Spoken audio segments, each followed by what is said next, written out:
Somebody's is questioning my use of the word recruit. Right. So I don't know what to call the kid. He's 26 years old now. He was 23 at the time. Always wanted to be a firefighter. Is it a prospective candidate? Yeah. What would it be? How would you refer to prospective that? cadet? Or recruit. Basically, a recruit would be someone that is already in the academy. Oh, okay. Already, So we should not use the word recruit. yeah. Okay. Well, I don't know what else. A victim? Yeah, Is this kid a victim? he is a victim. Yeah. Definitely, in my opinion, Yeah. he's a victim. You want to add? Yeah. And he was victimized twice. Can I ask you, because this goes back a few years, while you were still the chief. Yes. What? Go ahead. I only want to say, though. A few years ago, I was the chief last year. Right. I mean, But it goes back, though, I know. that he I was. still, hold it. Technically, I still am the chief. You are the chief. But he was doing, and might still be doing, some work for the fire department, some part-time work with social media, I believe, is what had been going on through time. So, Yeah, he does a fire department website. Does stuff, a great so. job. Without, I don't want to say too much. I don't want to reveal the name of the kid. Okay. But so that would have been the only knowledge you had, because I think I asked you this question yesterday. The only knowledge you had of this kid having interactions with the fire department was that he was doing some part-time work for the fire department. Yes and no. I mean, when he did work, he would always give me the courtesy of authorizing it before he posted it. But he was the type of kid that, I mean, there were times, I'd be at a fire, it'd be 10 below zero, the middle of the night, and I'd turn around and he'd be there.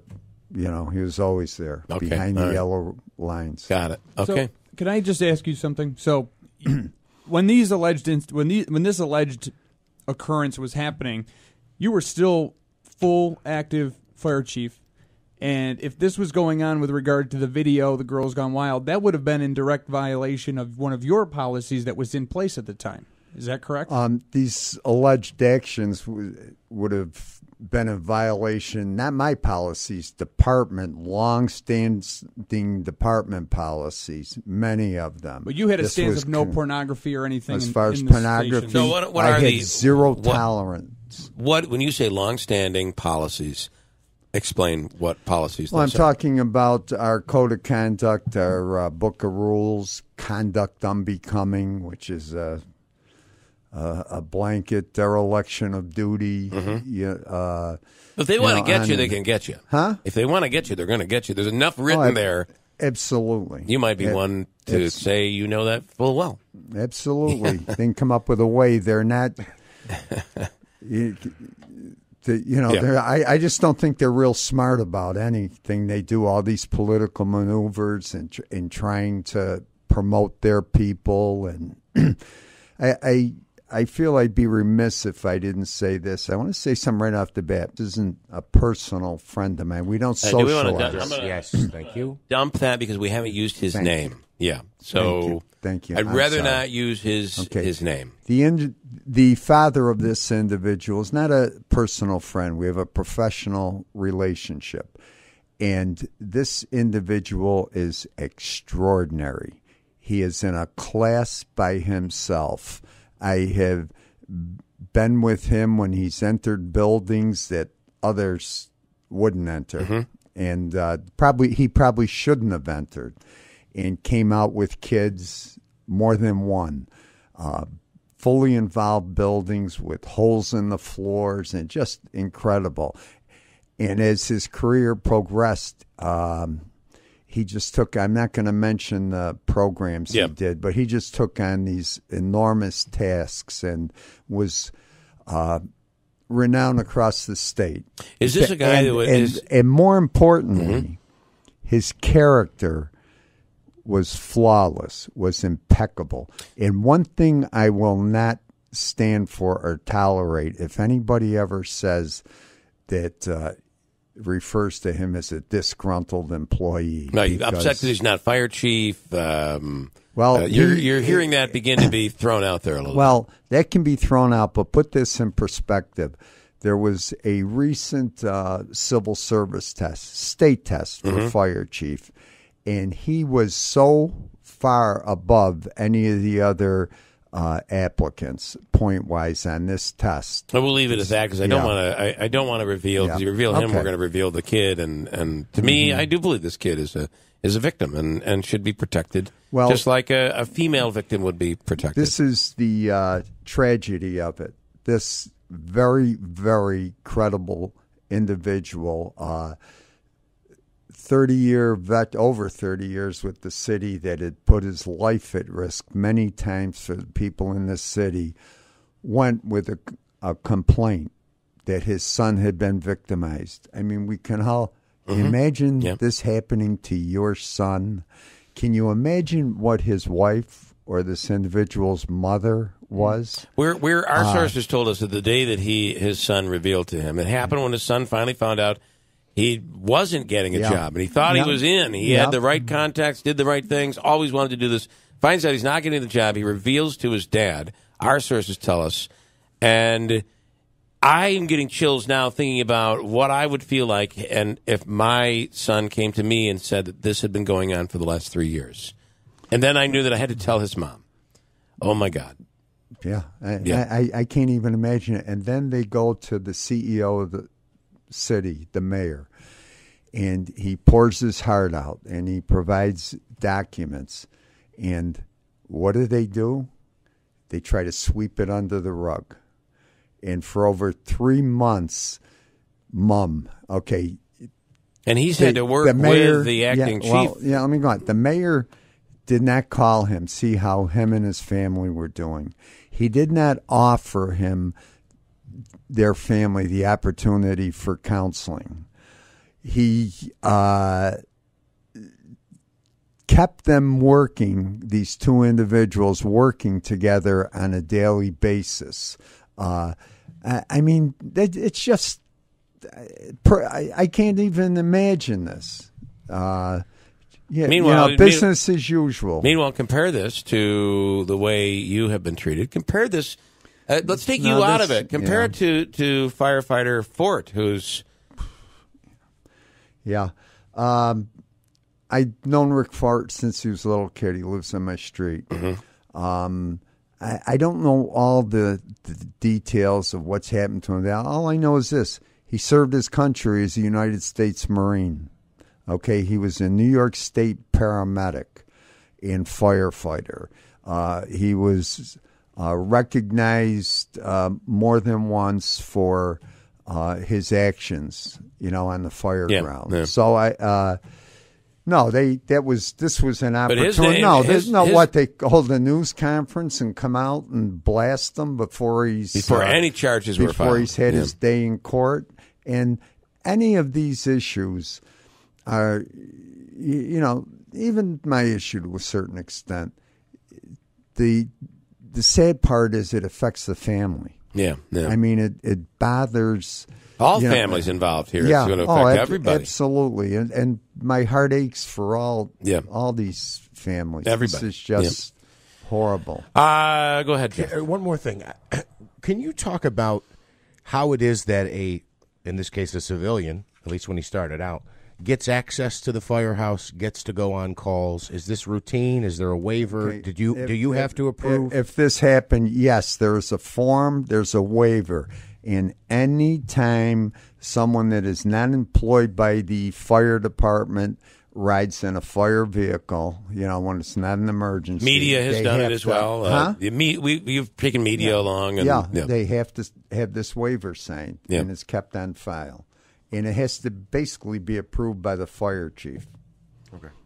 I want to get back into the code of conduct. The fact that you're familiar with this deputy chief's quarters where there are 4 bunk beds. Yes. Yep, I've slept in it when I was deputy chief. And when I say slept, it's you lay down. You don't go to sleep.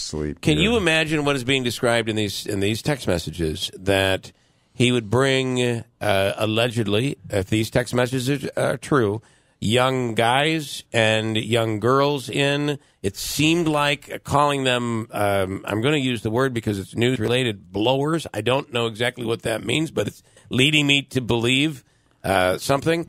Bringing these people in, watching porn, and then doing sexual things. Can you imagine that happening inside that room? I can't even imagine it. What do you think the other deputies feel about in their bunks? There are young teenagers being brought in, and they're all sitting around doing sexual things on their bunks that they're going to be sleeping in the next night. I can't even imagine it. Yeah. It's beyond my imagination. And that's not something. I mean, if on your watch, if this happened, what procedure would be followed? Well, if he came to me, and I'll just say this too, called me at my house, and I'm going to dump that one too. I know there's a lot here. That's okay. We just want to make sure we don't reveal the name. Got you covered, don't worry. The father of this individual called me at my house, and he's a pretty formidable guy. Mm-hmm. I mean, as I said, he feared nothing on the fire ground, and physically, he can do this job even today. Yeah, with the youngest of guys.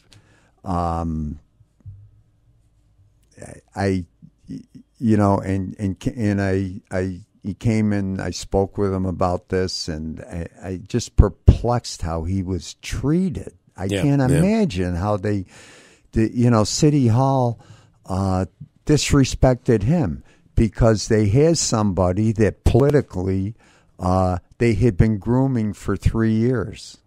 Okay, and that's what it comes down to. Did you feel that Kelly had been being groomed for? Oh, absolutely. Yeah, okay. He was the mayor's guy. But during this 3-year period, this stuff is going on. When you're over there rubbing elbows with the mayor, especially a subordinate, and he's confiding in you, and the mayor's trying to get information from you, and you're meeting with the corp counsel, and you're basically taking the place of the chief. You start feeling invincible. Yeah. And eventually you get a dose of humility. And excuse me for quoting scripture, but there's a scripture that I always think of, and it says, "Pride cometh before the fall." And that's what everything amounts to, are egos, political egos. We've talked about this case clearly. You believe the senior firefighter who's the dad. You believe the things that he has told you. You believe that the messages that sources have provided us that seem to come from the kid's phone. You believe all of this. You believe that everything is authentic. I believe that the father's character is impeccable, beyond reproach. And there isn't a city employee that is more dedicated than him. He's a straight shooter. He's not out there rubbing elbows, trying to get everybody to like him and be one of the boys. And I was, and I identify with that. But he is highly, highly respected. All right. I want to, before you go, and we're coming in, and I will tell you that we have Councilman Bill Phillips who's going to talk about this. Okay. I wanted to ask you about your case and give us a little update on what's going on with the city. Just it's typical of how they operate. They put out misinformation, and we won twice in court. No, they went into court, and the judge said you didn't fill out an application. Right. We went back, and my attorney said, yes, we did send out an application. And he said, no, you didn't. So they view that as winning. But in reality, the judge said in his decision, and anything that I say, I back up with documents. Yep. Mm-hmm. The judge says the doctors the city had, the expert witnesses, have no credibility at all. They're not even in there. So you would think, and this is it, I showed it to Andrew, what the doc said, you would think that they would reverse their decision. Their whole decision was based on what doctors said. And he's saying that. And I want to read the exact quote that this is from the judge. Now, I think, as I may have commented in the prior arguments that were before the court, I didn't put much stock in the experts that the city had relied on. Yeah.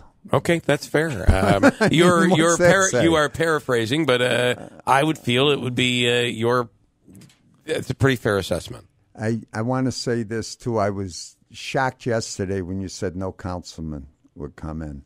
And I can't think of anybody I respect more than Bill Phillips and his son. I like Marcus as well a lot. We know him very well. We have opposite political views. Yes. But he is so... is it possible for two on one spectrum and one on the other to actually get along? It is possible in this country. I would go on these crazy sweeps the city had, and he would go. And I got to tell you, I mean, it's nonsense. But one of the things, I talked to Marcus, and it was an education on global events, political events. We talk what's going on in the city, and he was just so civil. And if you think Bill Phillips is passionate, meet his son. He's very passionate about his views. Bill, I was with him for 8 years when he was a councilman the first time, and he was always as honest and honorable as anybody I've worked with in city government. All right. I appreciate your input. It gives us some perspective into this, but certainly you would find this an egregious violation of the fire code of conduct. These alleged actions are... I can't even process it. Yeah. It's so bad. All right, Chief. We appreciate it. Okay. Chief Russ Brooks.